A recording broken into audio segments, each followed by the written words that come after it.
Yesus. Amin. So sekalian, tahun ini tema daripada gereja kita Amazing Love.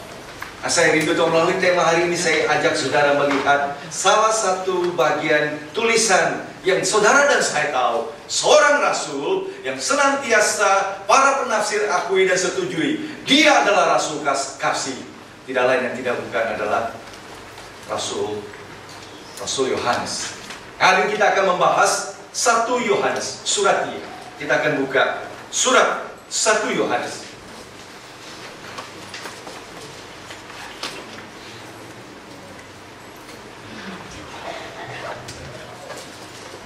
Saya akan memberikan saudara sekalian khotbah yang satu kali ini melihat overview 5 pasal daripada 1 Yohanes ini. Khususnya jelas sekali Rasul Yohanes bicara kasih itu sebagai satu authentic relationship, hubungan fellowship yang betul-betul authentic, dan itulah yang mendewasakan setiap kita. Kita buka 1 Yohanes, surat 1 Yohanes pasal 1. Kita akan baca ayat yang ketiga dan ayat yang keempat.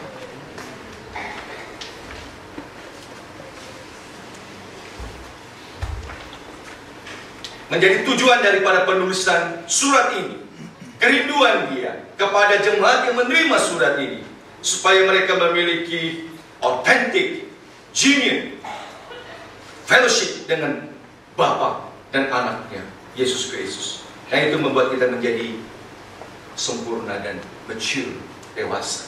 Kita baca sama-sama sekarang ayat 3, ayat 4. 1 Yohanes 1, 1, 2, iya.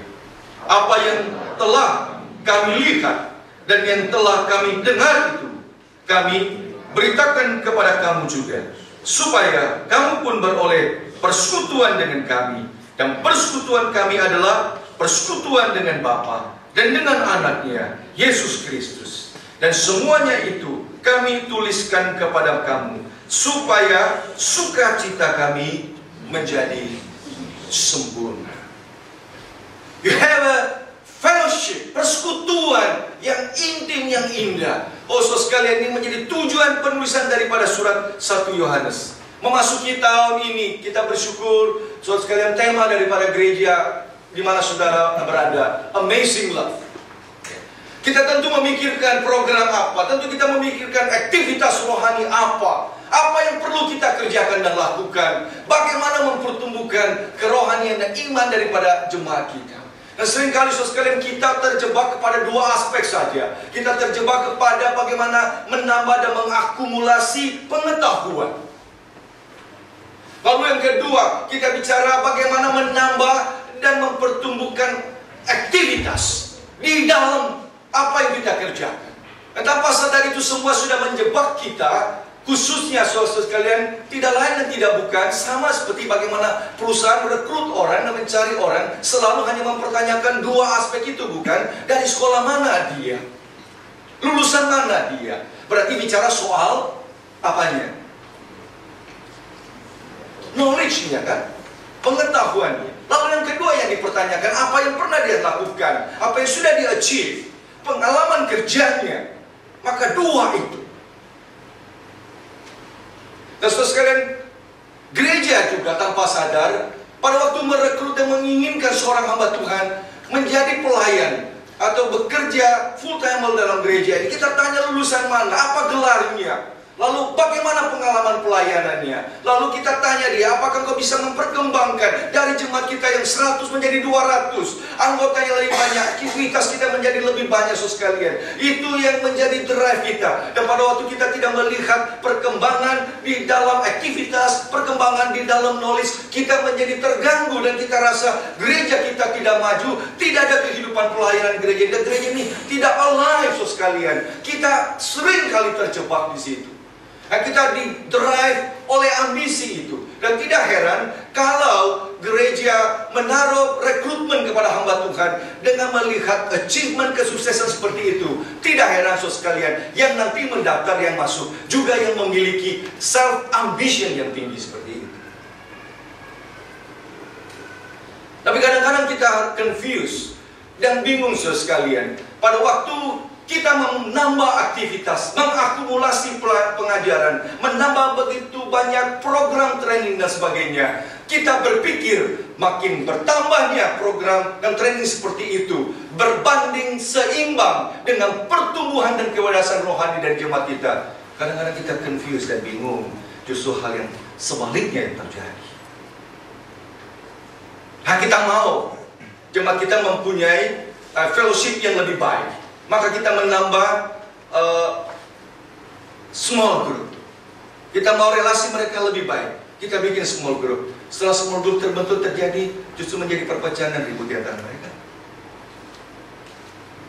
Kita mau lebih akrab, lalu kita bikin persekutuan komisi supaya mereka, komisi apapun, wanita, pria dan sebagainya. Pada waktu kita mempertemukan, mengumpulkan itu semua sekalian, kita pikir they will grow mature in spirituality. Tapi yang terjadi adalah friksi dan reaksi emosional yang bertumbuh di situ. Nah, kita confused dan bingung. Nah, tidak heran saudara sekalian, itu semua disebabkan oleh karena kita hanya lihat apa yang ada di atas permukaan tanpa kita menyadari bahwa perbaikan, pertumbuhan dan pemberesan itu biasanya terbenam dan tersimpan di bawah. Dan itu yang kita sebut sebagai the iceberg effect of your spiritual life. Gunung es yang kelihatan indah, shiny di luar, kita bisa poles itu, menambah aktivitas. Kita melakukan program seperti ini. Oh, kita lihat orang itu berubah dari yang tadinya malas ke gereja, sekarang aktif ke gereja. Dari dulunya tidak pernah melayani, sekarang rajin dan giat melayani. Lalu dengan sendirinya kita berasumsi orang itu dewasa dan bertumbuh dalam kerohaniannya. Tapi setelah berjalan 2-3 tahun dalam perjalanan, tiba-tiba kita kaget, terjadi peledakan emosional yang luar biasa, dan dia bereaksi dan menangani situasi dan segala sesuatu sangat childish dalam hidup mereka. Nah, kita kaget di sini. Kita pikir dengan banyaknya aktivitas yang dia kerjakan berbanding lurus dengan kedewasaan emosional life yang dia hadapi. Karena kita tidak lihat apa yang di bawah. Itu sebab saudara sekalian, buku daripada seorang hamba Tuhan yang menulis buku dengan judul Healthy Emotional Spirituality. Gambar daripada cover buku itu di depan, dia memakai gambar gunung es. Yang di atas kecil, tapi di bawah itu besar. Tidakkah engkau dan saya menyadari dan mengetahui, bukan, di tengah kecongkakan daripada perjalanan kapal Titanic dengan kalimat "This is unsinkable ship", kapal yang tidak mungkin ditenggelamkan. Perjalanan pertama, perjalanan terakhir, kolaps, hancur dengan menabrak gunung es yang tidak kelihatan, yang di bawah itu lebih besar daripada yang di atas. 1 Yohanes ditulis kepada jemaat oleh seorang rasul yang, kalau engkau dan saya mengetahui karakternya yang begitu temperamental, tetapi saudara melihat penulisan daripada Injilnya bicara mengenai bagaimana melihat keindahan relationship, dan dia menggambarkannya dengan indah. Itu adalah relationship yang real. Dia menggambarkannya dengan setiap aspek sensasi daripada panca indera kita. Dia yang pernah saya raba, dia yang pernah saya touch, dia yang pernah saya lihat, yang saya alami bersama-sama. That Jesus, orang yang seperti itu, itulah yang aku kabarkan. Dan fellowship dengan dia, itulah yang aku rindukan. Juga menjadi relasi di antara kita, dan fellowship yang indah di antara engkau. Sukacitaku akan menjadi sempurna, terjemahan Indonesia. Tapi lebih baik kita melihat itu sebagai kalimat mature, dewasa. Bagaimana memiliki persekutuan yang indah itu? 1 Yohanes mulai pasal 1 sampai pasal 5, Rasul Yohanes itu mengangkat kita melihat iceberg yang ada di bawah lebih dalam. Apa yang menjadi faktor penghambat? Apa yang menjadi faktor yang sanggup menghalangi dan menghancurkan a true relationship itu dan fellowship yang indah itu? Mungkin saya tidak bisa bahas semua aspek, tapi saudara bisa catat 4 hal itu. Ada 4 faktor kita akan lihat di dalam surat 1 Yohanes ini sebagai faktor yang sanggup menghambat satu fellowship yang otentik di dalam kehidupan gereja kita masing-masing. Yang pertama, saudara sekalian, kita bisa lihat itu di ayat yang ke-9. Ayat yang ke-8. 1 Yohanes 1 ayat yang ke-8 sampai dengan ayat yang ke-10. Jika kita berkata bahwa kita tidak berdosa, maka kita menipu diri kita sendiri dan kebenaran tidak ada dalam kita. Jika kita mengaku dosa kita, maka Ia adalah setia dan adil, sehingga Ia mengampuni segala dosa kita, menyucikan kita daripada segala kejahatan.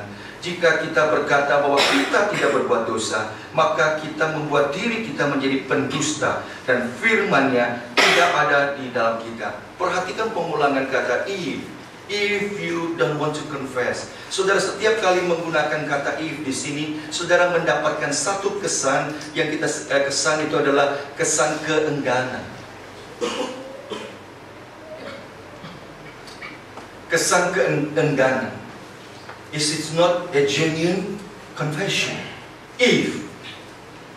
Maka ini faktor yang pertama, unconfessed sin. Dosa yang tidak mau diakui. Itu menjadi faktor yang merusak a true relationship. Dan ketika saudara baca terus ke belakang, kita akan menemukan jikalau unconfessed sin itu tidak mau, enggan terus, dia akan berputar menjadi spiral yang lebih dalam ke bawah. Saudara akan melihat itu. Mari kita buka sampai kepada pasal ketiga, ayat yang ke-9.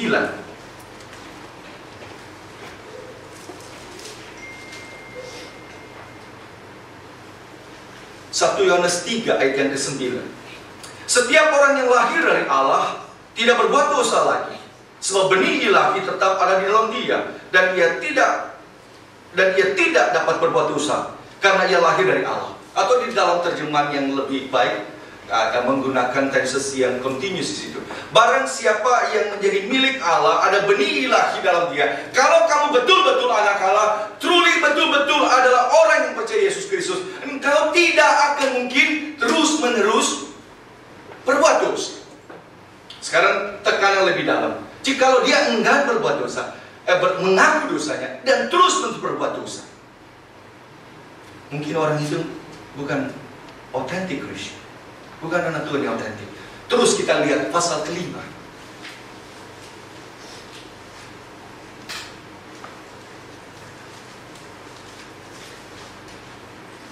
Ayat 17.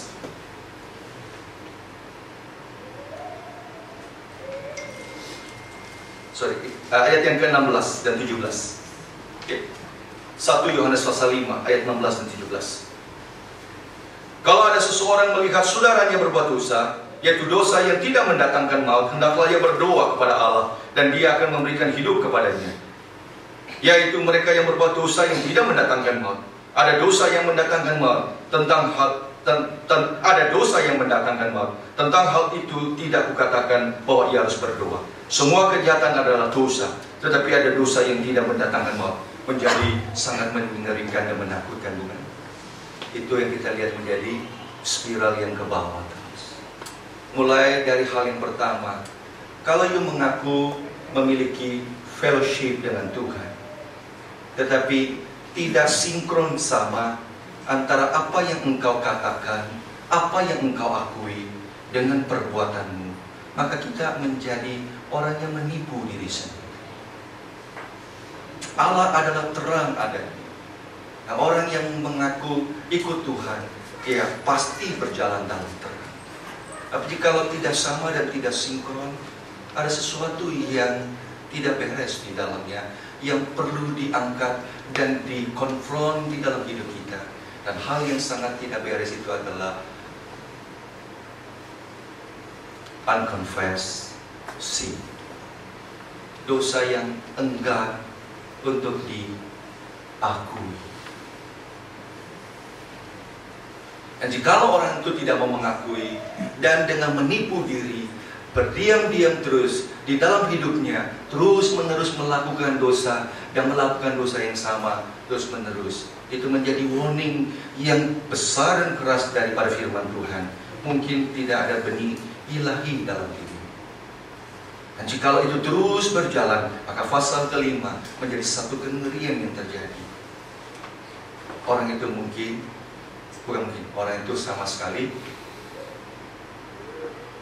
belum pernah menjadi milik Tuhan. Namun celakanya, dia berada di dalam environment komunitas orang Kristen. Ada orang yang menolak Kristus sebagai obat yang menyembuhkan karena dia tidak tahu. Orang-orang di luar yang belum percaya Tuhan Yesus pada waktu menolak Injil, jangan saudara pikir berarti mereka sudah melakukan yang namanya dosa yang tidak terampuni. Mereka kita tawarkan obat yang bukan penyakitnya. Dia hanya tidak tahu bahwa obat itu betul-betul menyembuhkan. Tapi bagi mereka yang lahir daripada keluarga Kristen, yang berada di dalam komunitas orang Kristen, yang setiap hari, setiap minggu mendengar berita keselamatan dan janji keselamatan dan apa artinya forgiveness dalam Allah, dia sebenarnya sudah tahu bahwa obat itu sanggup untuk menyembuhkannya, tetapi dia meremehkannya dan dia tidak mau minum. Tidak mungkin terjadi kesembuhan. Amin. Itu beda. Itulah sebabnya maka muncul konsep bagian pasal 5 ini. There is an unforgivable sin. Ada dosa yang tidak bisa diampuni. Maka kita melihat ini adalah satu spiral daripada unconfessed sin ada. Saudara sekalian,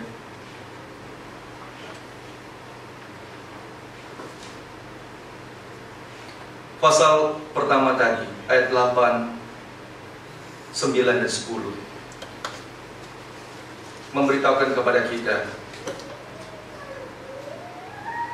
betapa sering dan betapa gampangnya kecongkakan di dalam hidup kita, dan kita menganggap diri paling benar, dan kita tidak lagi melihat bahwa seluruh hidup kita itu ditopang oleh karena kasih karunia dan belas kasihan daripada Tuhan. Pada waktu Yesus memberikan banyak sekali cerita dan perumpamaan mengenai orang yang tidak bermurah hati sekalipun sudah begitu banyak hutangnya dihapuskan, sebenarnya itu senantiasa harus mengingatkan kepada kita, itulah nature kita.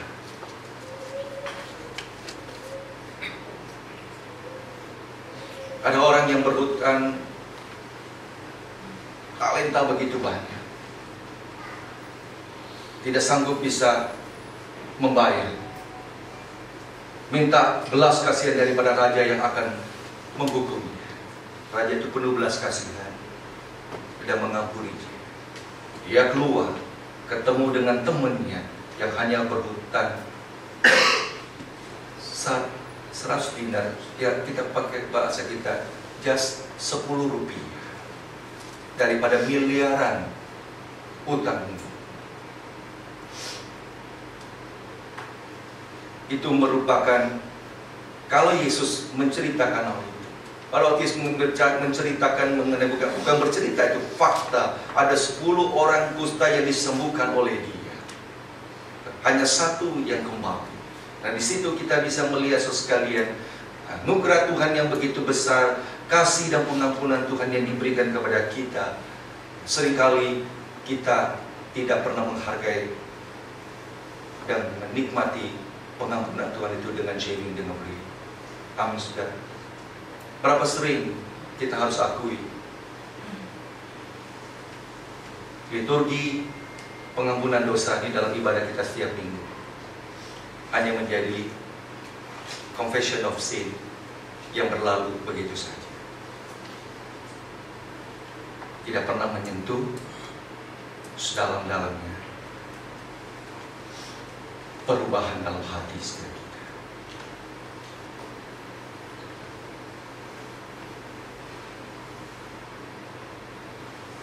Ignatius Loyola, seorang teolog Katolik di abad yang ke-16, meminta kita untuk mempunyai self-examination setiap hari.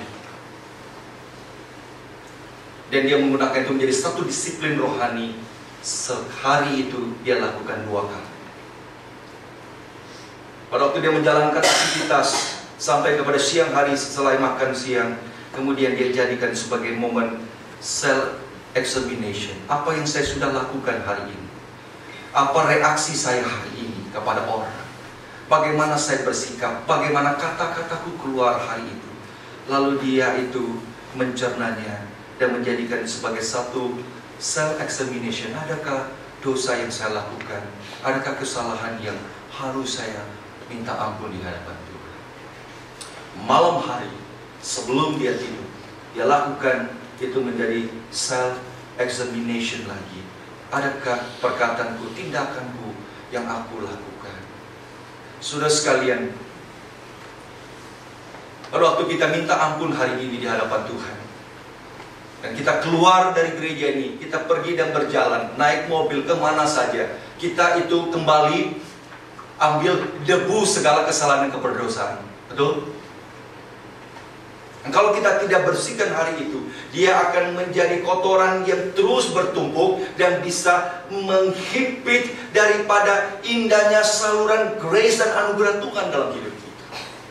Pada waktu diingatkan, if you don't want to confess, dan tidak mau mengaku itu kesalahan dan dosamu, you deceive yourself, you menipu diri. Dengan kata lain, tidak ada di antara kita yang boleh katakan kita benar dan paling benar, dan tidak ada hal yang tidak patut kita akui dan konfesi hadapan Tuhan. Hari ini saudara sekalian, apa yang menjadi penghambat di dalam relasi kita? Apa yang menggerogoti relasi kita dengan keluarga kita, dengan sesama di dalam gereja ini, dan khususnya juga dengan Tuhan kita? Mari dengan jujur, dengan terbuka, kita sama-sama boleh melakukan self-examination. Yang kedua, saudara sekalian, kita buka pasal kedua.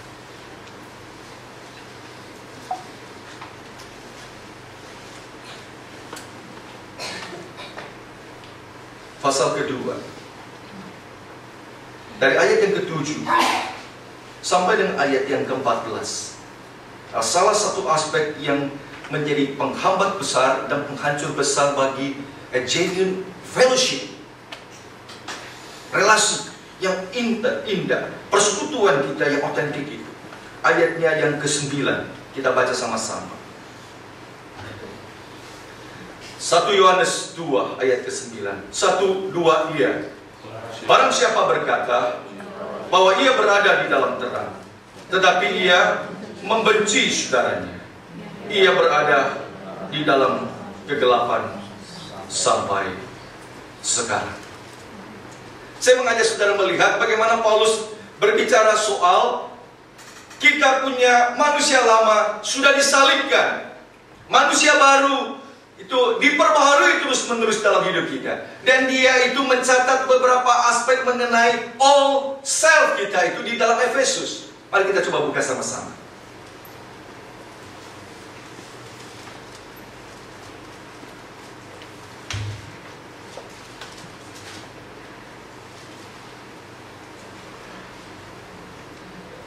Pasal keempat daripada Efesus.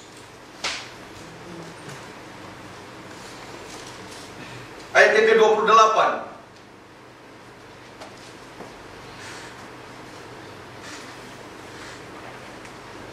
Orang yang mencuri, jangan mencuri lagi. Bekerja keraslah engkau, lakukan dengan tanganmu sendiri. Berbagilah dengan orang lain. Okay. Janganlah ada perkataan kotor keluar dari mulutmu. Pakailah perkataan yang baik untuk membangun. Saya sudah lihat ayat yang ke-31. Ada 5 kata yang dipakai di situ. Semua kata itu berbicara mengenai destruktif, emotion yang luar biasa, dan semuanya itu berkaitan dengan anger dan hatred. Rage, ya, kemarahan yang tidak bisa terkontrol. 5 kata yang dipakai secara khusus di sini. Kita baca sama-sama ayat yang ke-31. 1, 2, ya. Segala kepahitan, kegeraman, kemarahan, pertikaian, fitnah. Kita gampang melihat perubahan orang itu, wah luar biasa, dia sudah dirubah oleh Tuhan. Dari orang yang malas bekerja, sekarang bekerja dengan rajin. Oh, kita gampang melihat perubahan orang secara aktivitas dan knowledge. Dari tadinya tidak suka baca Alkitab, sekarang dia suka baca Alkitab. Dari tadinya tidak mau belajar, sekarang ikut kelas, ikut star, ikut apapun. Oke? Oh luar biasa, dia tadinya peminum minuman keras. Tuhan rubah hidup dia. Sekarang dia tidak menjadi peminum, tidak lagi mengeluarkan kata-kata yang tidak baik. Oh, changing terjadi. Gampang kita bisa melihat itu, bukan? Tapi kita tidak boleh berhenti sampai di situ, hanya melihat ke external changing, perubahan di luar seseorang itu. Karena all self bicara juga sesuatu perubahan yang internal yang tidak kelihatan. Dan luar biasa firman Tuhan, perubahan yang penting dibicarakan dengan 5 kata, dan semua itu berkaitan dengan emotional di dalam diri. Bitterness, rage, anger, hatred, perkataan yang memfitnah, itu semua keluar dari hati kita di dalam. Saudara sekalian, yang membenci orang itu sesuatu sikap dan reaksi emosi kita yang bisa kita sembunyikan. Ada satu film yang mendapatkan Oscar yang banyak. Saudara kira-kira mungkin tahu, film itu adalah sedikit based secara historical dari kehidupan seorang genius musik yang namanya Amadeus Mozart. Judul filmnya adalah Amadeus. Sudah lihat film itu? Itu film mendapatkan Oscar kalau tidak 9 atau 7 atau 11 tahun 1984 dibuat. Tadi sudah nonton film itu?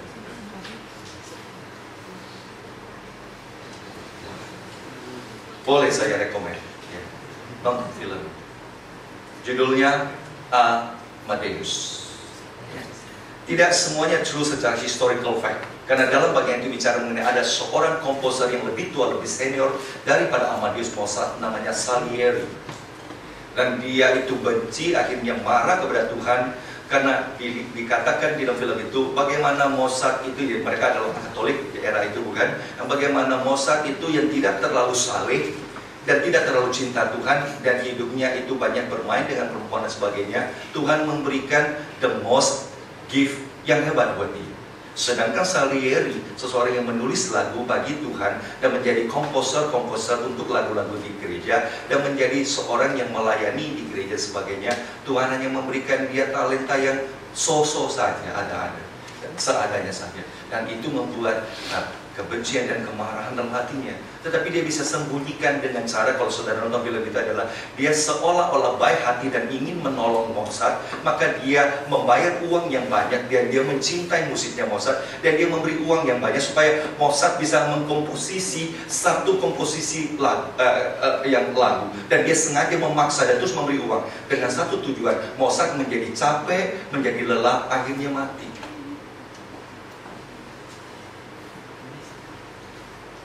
Ada orang di dalam kebencian dan hatrednya justru bisa menyamar, melakukan kebaikan, dan orang yang ditolong itu seolah rasa orang ini baik kepada dia, tapi dengan cara justru melakukan hal yang baik itu, orang itu ingin membunuh orang itu. Yohanes unik sekali. Jikalau engkau mengasihi Allah, ya, engkau katakan engkau mengasihi Allah, tetapi engkau, kenapa dia tidak bilang, tetapi kenapa engkau tidak melayani saudaramu? Kenapa engkau tidak berdoakan dia? Kenapa engkau tidak melakukan, kenapa tidak memakai kata-kata semua, bukan? Tetapi kenapa secara khusus? Jikalau engkau katakan engkau mengasihi Allah, tetapi engkau hatred kepada saudara, Kenapa spesifik hatred ini dipakai? Kembali kita kepada 1 Yohanes ayat yang kedua.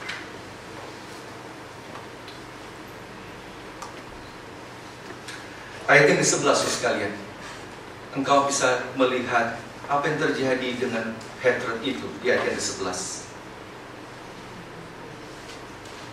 1 Yohanes 2 ayat yang ke-11. Kita baca sama-sama yuk. 1, 2, ya.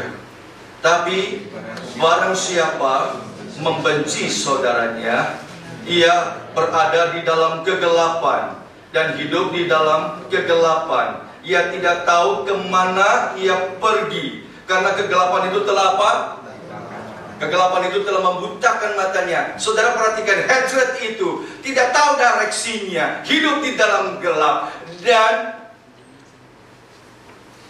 matanya buta. Tetapi ada kata yang menarik yang tidak ada dalam bahasa Indonesia, yang tidak muncul di situ adalah, dan setiap dia kemana dia pergi, dan path perjalanannya itu adalah perjalanan destruktif. Buta matanya.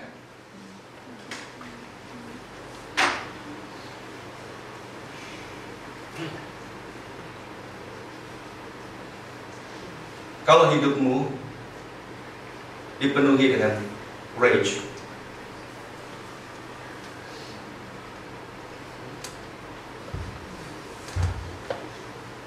dan kalau hidupmu dipenuhi dengan hatred, ini yang terjadi sekali.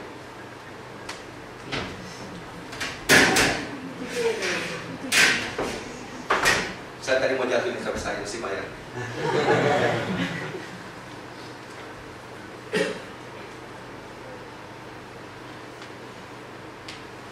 Hatred itu seperti itu. Begitu engkau buka, engkau lihat perjalanan yang dijalani oleh hatred itu menghancurkan begitu banyak hal.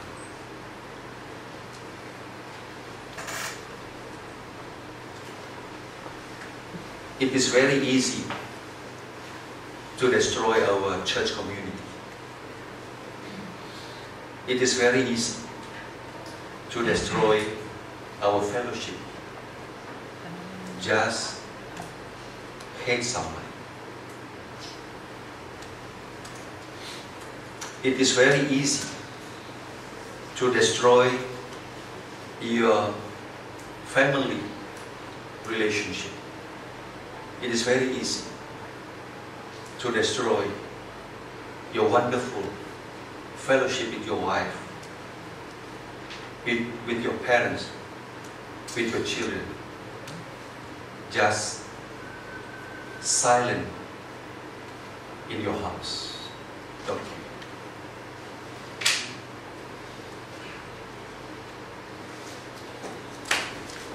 It is very easy to destroy your life. You tidak perlu minta orang destroy your life. Just keep your bitterness, your anger in your heart. Amin. Sangat gampang.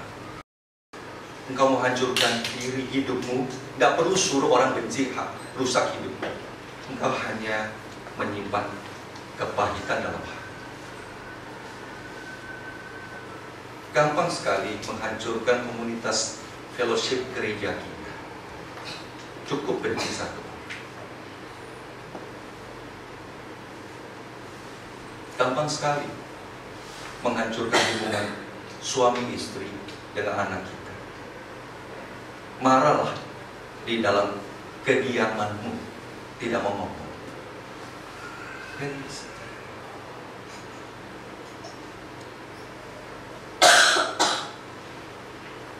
Satu Yohanes luar biasa.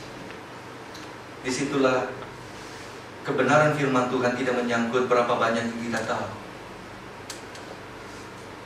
Bukan berarti kita tidak perlu tahu doktrin. Amin. Bukan soal berapa banyak activity yang ada, tapi it's about how healthy your fellowship, how authentic your fellowship dengan Tuhan. Dan itu perlu kejujuran. Kejujuran itu berangkat dengan satu persatu menanggalkan penghambat daripada dan menghancur daripada community. Mulai daripada mulut kita berkata, Tuhan, ada banyak kesalahan dan dosa yang aku tidak pernah, dan tulus dan jujur minta ampun sama Tuhan.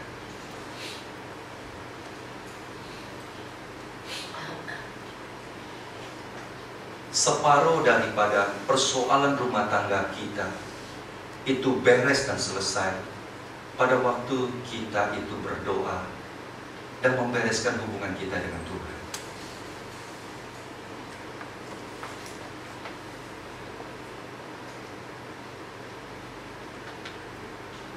Seringkali itu tidak pernah, karena kita pikir problem dan kesulitan itu disebabkan oleh dia di dalam hidup saya.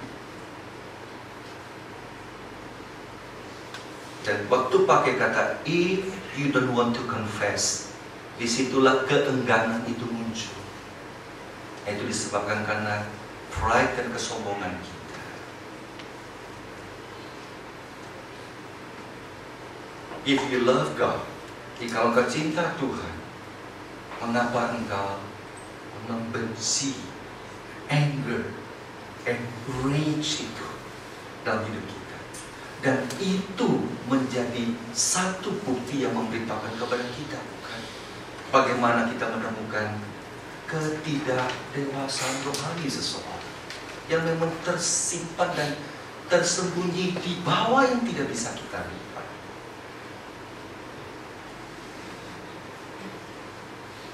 Kenapa secara khusus hatred, anger? Menarik sekali. Sebab saya percaya saudara bisa dengan tepat, dengan benar, dan dengan jitu mengekspresikan sayangmu, baikmu, senangmu, sukacitamu kepada orang, kepada sesuatu. Tetapi mengekspresikan anger itu yang paling susah. Artinya tidak sanggup bisa dengan benar dan tepat. Itu dikeluarkan kalimat oleh filsuf Yunani yang bernama Aristotle. Saya kutip dalam bahasa Inggris. Aristotle bilang demikian.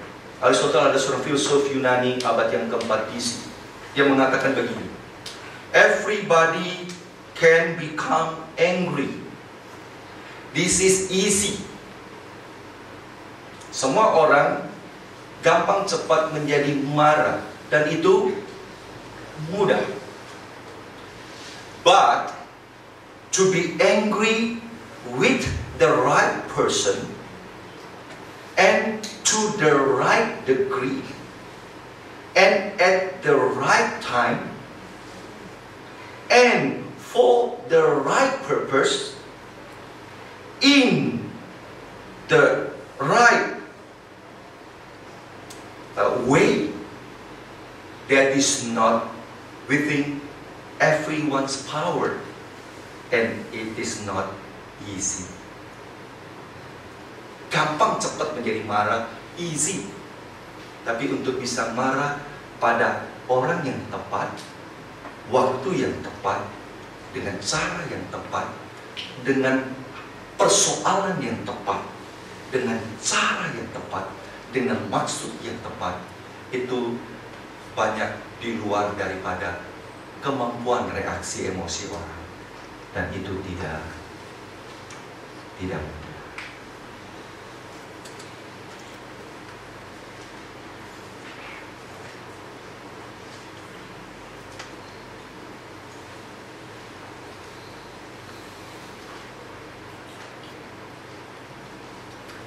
Saudara sekalian,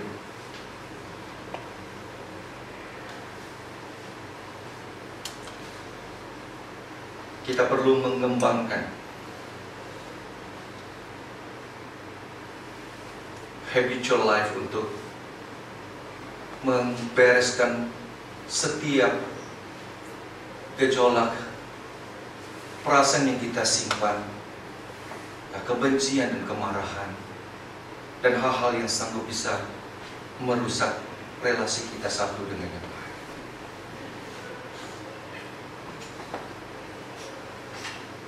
Saudara, saya sebagai pendeta hari ini, jikalau hari ini dan 10 tahun ke depan saya berhenti tidak ke gereja, saya berhenti tidak berdoa, saya mau tanya sama saudara, apakah teologi saya berubah?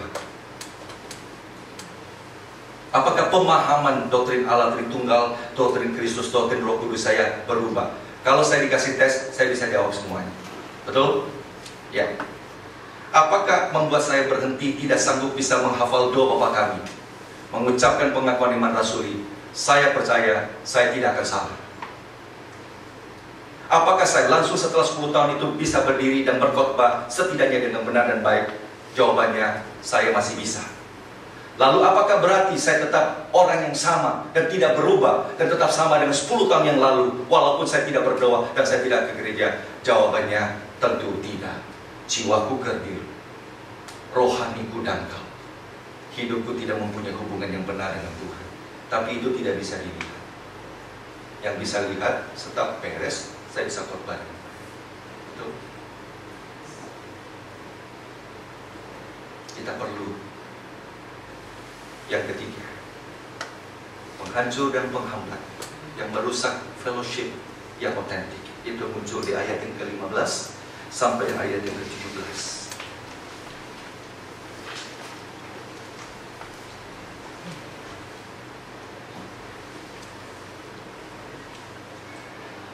Janganlah kamu mengasihi dunia dan apa yang ada di dalamnya. Jikalau engkau mengasihi dunia, maka kasih akan Bapa tidak ada dalam orang itu. Sebab semua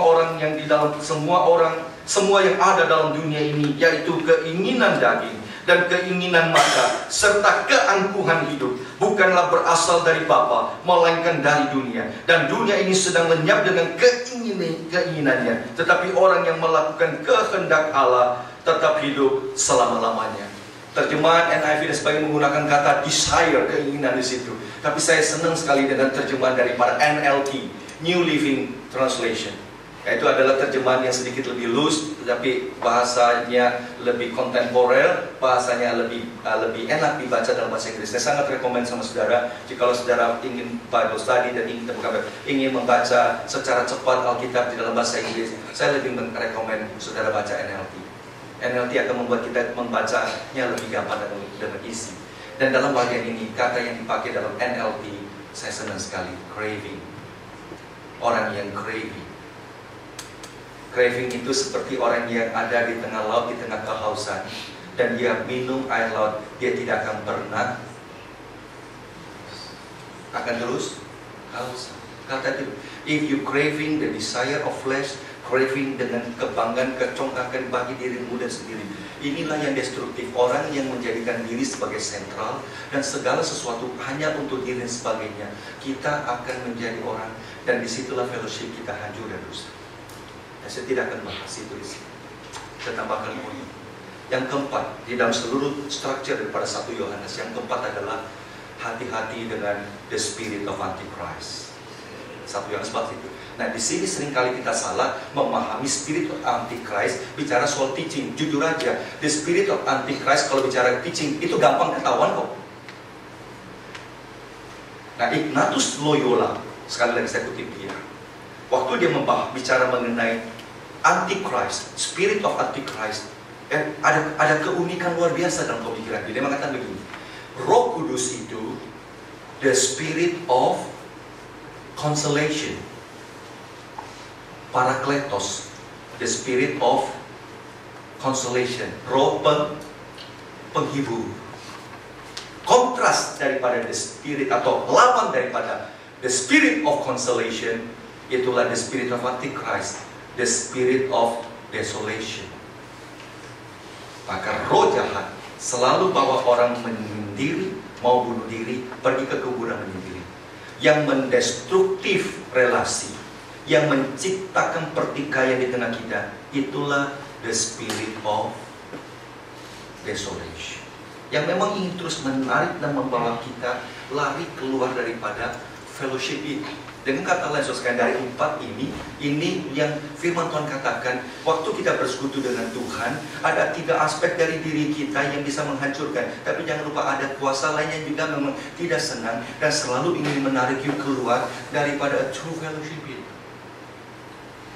Dan itu adalah the spirit of Antichrist, the spirit of desolation, yang ingin tarik bahwa kamu keluar di tenas berpikir engkau tidak dihargai, engkau tidak diperhatikan, engkau begitu tersendiri, lonely, tidak ada orang yang mengerti dan mengetahui, bahkan Tuhan tidak mengerti.